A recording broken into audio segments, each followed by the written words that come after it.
مننه. که ستاسو خوښه وي نو ښاغلی وسیم اکرم ممتحن به واورو.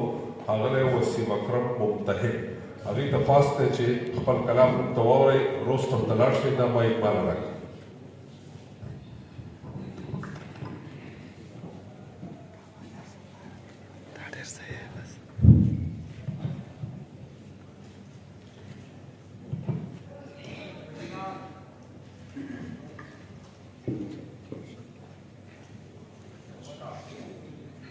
السلام علیکم ټول سلام. هر چاته به معلوم شي اوس خپل حد د خپل جایداد. هر چاته به معلوم شي اوس خپل حد د خپل جایداد. لانجو او دنګلو نه به موږ ټول شو اوس آزاد. راځئ چې د سرکار سره په دې کې ملاتړ وکړو نو دا به شي زمونږ د یو نوي ژوند بنیاد. خپل برید ځان ته معلوم کړئ، دفتر کې یې مرکوم کړئ، جایداد مو په خپل نوم کړئ. خپل برید ځان ته معلوم کړئ، دفتر کې یې مرکوم کړئ، جایداد مو په خپل نوم کړئ. نن هم د سبا وکړئ، مستقبل نه کړئ برباد، نو دا به شي زمونږ د یو نوي ژوند بنیاد. مننه. پروژې چې کله راشي په کار به د بیا داشي، فایده به هم دستا شي. پروژې چې کله راشي په کار به د بیا داشي، فایده به هم دستا شي. خسره به د معلومه وي، همسته به شي پرې خاد، نو دا به شي زمونږ د یو نوي ژوند بنیاد. یو ځمکه چې خرڅېږي مالک به یې بدلېږي، ضرور به یې بیخېږي. یو ځمکه چې خرڅېږي مالک به یې بدلېږي، ضرور به یې بیخېږي. اول نه به موجود وي په دفتر کې ستا ریکارډ، نو دا به شي زمونږ د یو نوي ژوند بنیاد.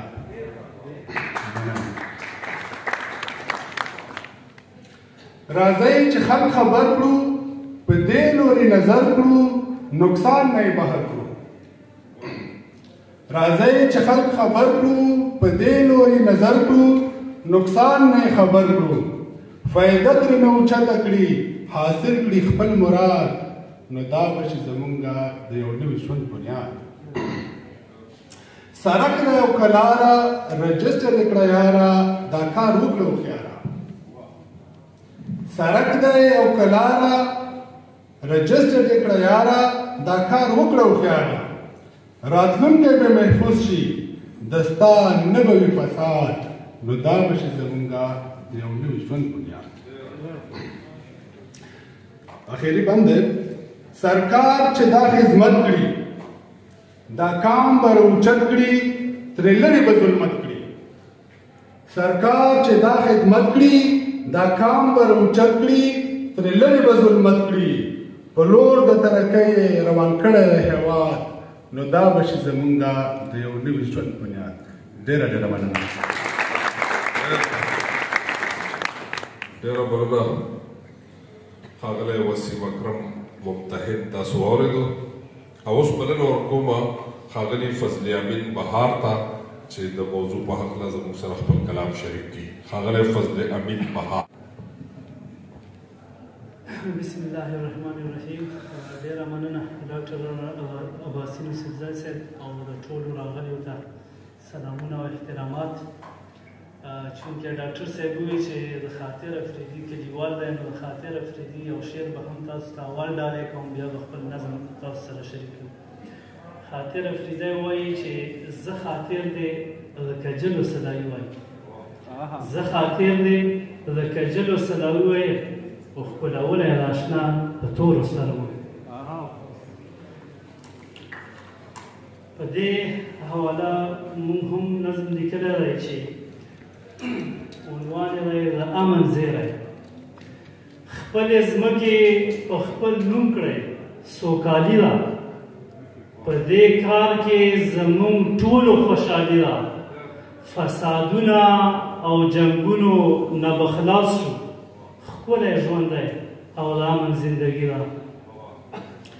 چې لاسلیک د ځمکې نه وي، بد حال وي، چې بد په بد حال کې به څوک څرنګه خوشحال وي تر هغې مو ښادي ګرانه له ملګرو چې تر څو پورې په موږ کې دا جنجال وي خپل ځانونه کړئ هوښیار دا کامیابي ده ښکلی ژوند دی او د امن زندګي ده ایجنسونه جوړې شوي اوس ځیلې دي د قانون په لاس وسټولې فیصلې دي صلح راولئ په مینه ژوندون تیر کړئ جنګ له لاسه په موږ ډکې هدیرې دي ښکلی ژوند په امن تیر کړئ بادشاهي ده ښکلی ژوند دی او د امن زندګي ده ټول ولس ته دغه زیري نه خبر دی باجوړ دی که کوهاټ دی که خیبر دی که د بلو ټول وزیر دی او که کورمه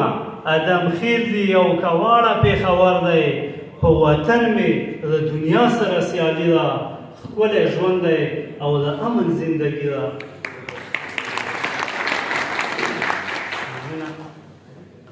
اندراج د ځمکو وکړئ آبادي ده آبادي خو سراسر واړه ښادي ده انتقال د خپلې ځمکې ځان سره کړه په خرڅون او په بدلون یې ازادي ده که په هر طرف یې ګورې وداني ده ښکلی ژوند دی او د امن زندګي ده چې په نوم یې ځمکه نه وي نو ماتم دی چې په نوم یې ځمکه نه وي نو ماتم دی چې د ځمکه په خپل نوم شي بیا څه غم دی هغه خلک په دنیا کې ښه خوشحال وي چې ایښی اندراج په لور قدم دی چې د ځمکې کاغذ وي نو قیمتي ده ښکلی ژوند دی او د امن زندګي ده او اخري بند دی چې خیر ښېګړې په نوم خور دغه بیان کړئ په شریکه هر مشکل ځان ته آسان کړئ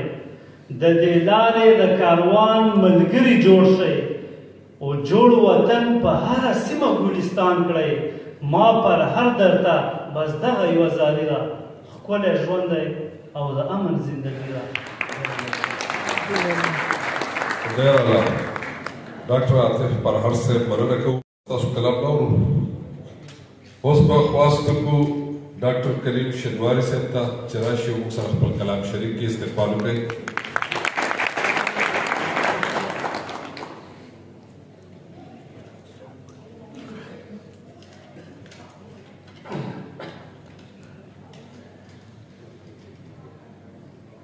اعوذ بالله من الشیطان الرجیم بسم الله الرحمن الرحیم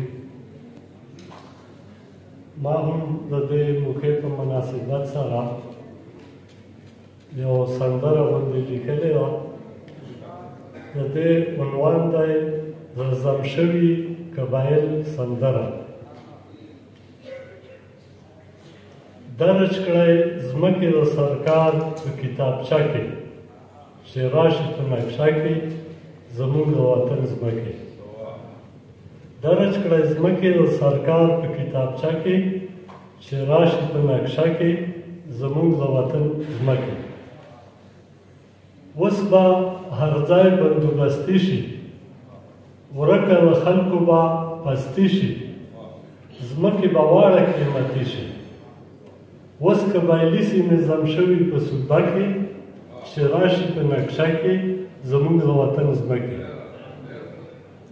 بل باندې چې کوم قانون د ریاست وي هغه به ستا د ملکیت وي حق به د ستا د عدالت وي اوس به بدل شي دا نظام لږه موده کې چې راشي په نقشه کې زموږ د وطن ځمکې بل باندې خپل جایدادونه مو معلوم کړل دا خپلې ځمکې په خپل نوم کړل هسې نه ځان ترېنه محروم کړل دغه خبره ده د ټولو په فایده کې چې راشي په نقشه کې زموږ د وطن ځمکې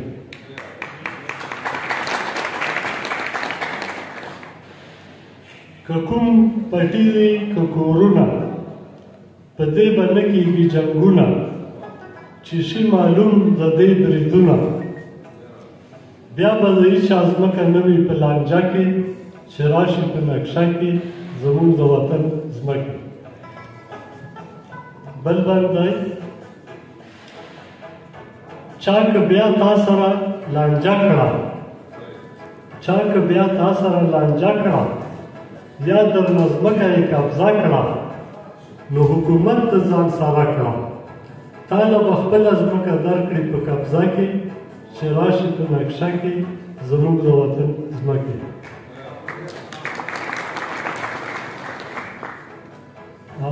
ځمکه د هر چا به صفا شي، ورکه د خلکو به سودا شي، جوړه به هر ځای کې رڼا شي، ډیوې به بلې شي په تکه توره شپه کې چې راشي په نقشه کې زموږ د وطن ځمکې.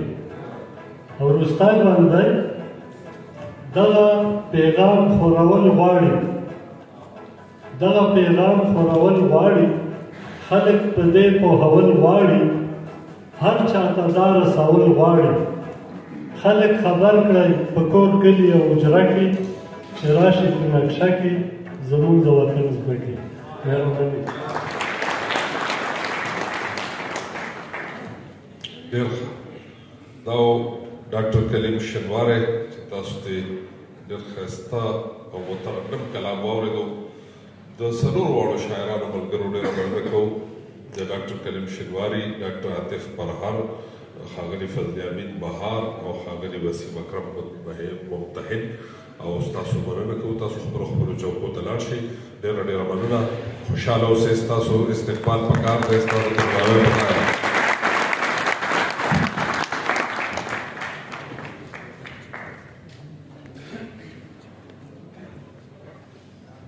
حجره د ټول کلي د سره د نیمو شپو منګی زما لالۍ وهي ده، او د حجرې ګوټ در باندې پرېوځه، د حجرې ګوټ در باندې پرېوځه چې د چیلم نه چدې خوله کې پاتې شي نه، او د حجرې ناسته دې زده نه کړه، د حجرې ناسته دې زده نه کړه، په کټ کې ناستې د له خوب دې زنګوي ده. د حجرې خپل یو قانون دی، د حجرې خپل یو قاعده ده، د حجرې خپل یو ضرورت دي. او تاسو به کتلي چې کم زلمي په حجره کې ناسته ولاړه نه یې کړي او کمې زنانه حجرې له پخلی نه یې کړی، نو په پښتونولۍ کې کمی یي، ځکه چې حجره زموږ د ژوند سره ډېره جفته تړلې ده. او دا یو داسې ځای دی چې په دې دننه د پښتنو د روایاتو ډېرې خزانې موجودې دي.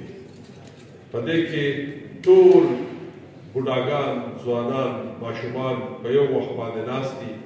پخوا خو به خلک په حجرو کې د مشرانو په موجودګۍ کې په پوټه کټ کې ناست وو د احترام په توګه. او اوس مطلب چې پکې دا راغله چې یو کټ بیا ورځ لیدو چې په هغې کې لنګه نه وه، دا پیاړ پسې ده که نه، دا پکې نه وه، هغه په دې منځ کې وه. خلک چې دی د سر ته مشر کېدی او لنګې ته په خپله کېدي، نو هغه یو کټ چا داسې جوړ کړی چې د منځ کې وله لنګه جوړه کړې، نو داسې پکې به شو. خو بهرحال حجره زموږ د ثقافت، زموږ د کلتور یو داسې روڼ مخ دی چې د دې په وسیله باندې موږ د یو بل نه خبرېږو، موږ د یو بل سره ناسته کوو، موږ د یو خپل مشران وینو، خپل ځوانان وینو، خپل فنکاران وینو. په حجره کې چې کومې قصې کېږي، هغه قصې به تاسو اورېدلې، ډېرې اوږدې اوږدې قصې پکې پخوا به موږ ته کېدې چې دا مشران کوم دي ته وخته یي.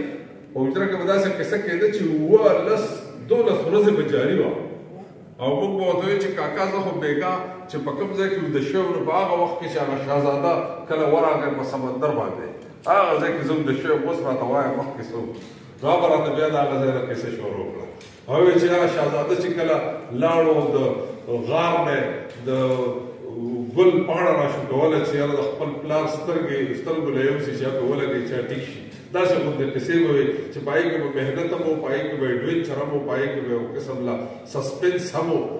دغه ټولې قصې چې وي دا د ځوانانو د ذهني، د روحاني او د اخلاقي تربیت او د هغې د ټریننګ دپاره وي.